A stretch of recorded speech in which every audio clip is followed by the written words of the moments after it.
Piece আর আম 40, পয়সা নাই, কিস্তিতে দেবো, 5 টাকা করে দেওয়া সপ্তাহে সপ্তাহে বাড়ায়। এত গরিব লোক দেখি নেই এই দেশে। আর কাঁঠাল কেনা যাবে না, যা কিনছি আমার পুঁজি কাটা সব শেষ।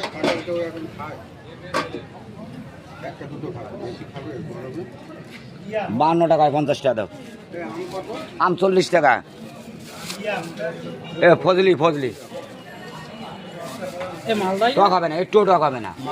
ওই শক্ত না বলে তোমাদের টক হয়। আম মজলি পর চিনির মতো মিষ্টি।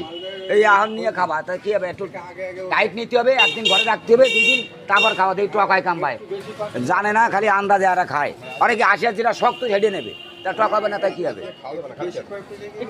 কথা কইস না, আমার মাথা খারাপ। এবং 2.5 কেজি আম পাশে দিতে। এই মালটা 2 দিন পরে খাতে হবে, সিস্টেম হচ্ছে। চিনির মতো মিষ্টি না, ফেরত দিয়ে দাও, পচবে না। 2.5 কেজি এক্ষুনি খাবার কাটো। ও বাইরে না,